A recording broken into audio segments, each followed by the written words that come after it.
Bueno, al igual que mis colegas, coincido en lo que han comentado de la calidad realmente de los participantes, la calidad de los trabajos que se han presentado y la pertinencia y la gran sintonía que tuvieron los distintos trabajos.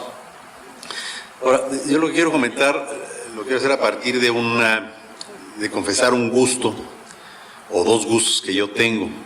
Uno, primero, a mí me gusta mucho la política y me gustan mucho los políticos tabasqueños, desde don Tomás Garrido Canaval, pasando por Carlos Madrazo, por su hijo Roberto Madrazo, que realmente en el buen sentido de la palabra es un animal político digno de hacerle una biografía política, desde luego la tersura de don Enrique González Pedrero, y este fenómeno nacional que es Andrés Manuel López Obrador. Realmente es muy interesante y apasionante la política tabasqueña, pero con todo y el gusto que yo le tengo a la política, y en particular a la política tabasqueña, a mí me gusta más la academia, y me gusta más la academia por una razón: por la libertad de espíritu que da la academia y por la oportunidad que nos da la academia de decir cosas que los otros sectores sociales y particularmente el sector político no puede decir. Entonces, por eso es que yo creo que tenemos que tener una muy buena academia, y para tener una buena academia hay que tener una muy buena investigación, y para tener una muy buena investigación hay que tener muy buenos investigadores. Desde este punto de vista, y a lo largo de estos 3 días que hemos estado reunidos y de lo que estoy escuchando aquí con mis colegas, a mí hay 2 preocupaciones que me surgen, y a las cuales a una de ellas pues no tengo yo una solución, pero sí con todo eso las quiero compartir. Una primera es: ¿cómo vamos a lograr conciliar desarrollo con medio ambiente y expectativas sociales? Ese es un verdadero problema, ¿no? Porque nos estamos quejando de todos los estropicios que le estamos causando al medio ambiente, pero también por otro lado, pues la gente necesita vivir, la población está creciendo y no le vamos a dejar de dar opciones de vida, ¿no? Junto con los vivales que existen, los que invaden terrenos para construir, los que le roban terrenos a la Laguna de las Ilusiones y todas estas cuestiones que ustedes conocen muy bien, ¿no? Pero más allá de estos pequeños abusivos o malhechores, aquí hay un problema de que tenemos una población en donde, sobre todo aquí en la región, donde particularmente a partir de los grandes programas de la Chontalpa, pero particularmente a partir de la explotación petrolera, pues el Estado se ha desarrollado de manera muy acelerada, sin planeación y sin ninguna cuestión de esas. Y se va a seguir desarrollando, ¿no? Entonces tenemos que ver a ver cómo logramos conciliar desarrollo con medio ambiente y con expectativas sociales. Y el segundo tema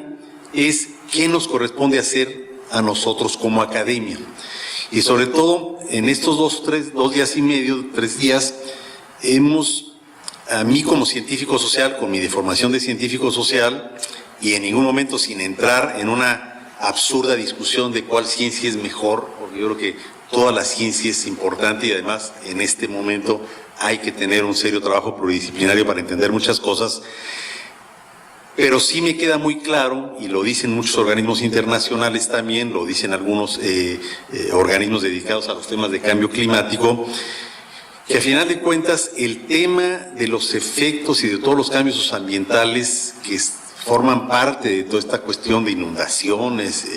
eventos climáticos precipitados y más frecuentes, etcétera, pues tienen cada vez más un componente social, lo cual quiere decir que una buena parte para enfrentar este tipo de problema pues está en el ámbito social, o sea, y esto no quiere decir que los otros problemas no existan y que no tengan que trabajar, pero sí hay un componente social y sobre todo hay un componente de políticas públicas que tenemos que atender para poder enfrentar todos los problemas que se nos están enfrentando. Desde este punto de vista, yo me pregunto, y les comparto la preocupación, de tratar de pensar cada uno de los sectores sociales cuál es nuestro nivel de compromiso para enfrentar el problema, y yo quiero pensar cuál es el nivel de compromiso que tenemos el sector académico. Y yo creo que para el sector académico tenemos 3 compromisos y que están perfectamente articulados con el esfuerzo que se hizo en este evento. Uno primero, y además yo creo que quedó claro en casi todas las intervenciones que yo he escuchado en estos 3 días, es que requerimos más y mejor investigación y más y mejor investigación en todos los campos, ¿ya? En alguna ocasión, conversando con el doctor Jorge Zavala, él comentaba, dice, ¿por qué este país no tiene esta habilidad como lo hacen los americanos de cuando hay algún gran desastre, se arma un gran equipo para diseccionar exactamente qué pasó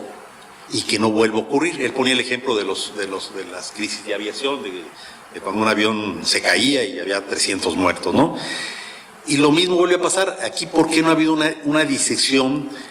más cuidadosa de desastres como los de 2007, 2008, como lo que pasó en Guerrero, como lo que ha pasado en Veracruz? O sea, nos hace falta hacer una mayor investigación justamente para extraer las experiencias de este tipo de eventos. Por eso la importancia de hacer más investigación, ¿no?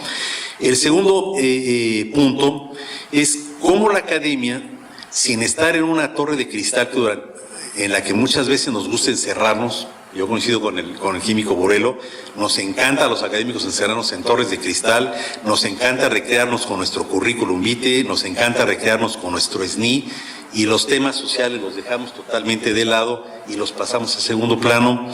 Yo creo que sin caer en esta situación, ¿cómo logramos establecer la distancia adecuada con los actores sociales para que eso no perturbe nuestra visión de los procesos?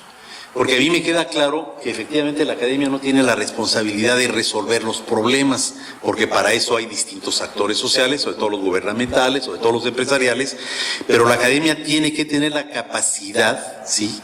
y el refinamiento y el rigor para tratar de entender y explicar fenómenos como los que están ocurriendo, socioambientales, para decir de alguna manera. Y para tener esta capacidad y no convertirnos en consultores a sueldo para decirle al contratista lo que quiere escuchar, cómo la academia tiene que tener la habilidad para mantener la adecuada distancia social y a partir de ahí tener la libertad de espíritu para decir las cosas. Y la tercera cuestión es ¿cómo tenemos que hacer, qué tenemos que hacer en la actualidad los investigadores para poder impactar en políticas públicas y en acciones sociales? Cuando yo entré a la academia, cuando yo me formé, eran los años 70, pues una buena parte del estudiantado venía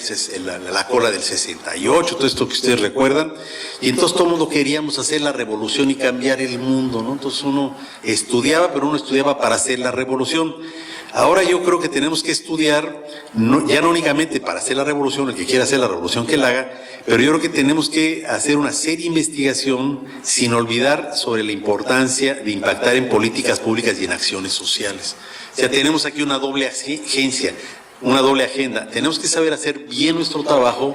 pero ahora sí también tenemos que saber vender nuestro conocimiento o transferir,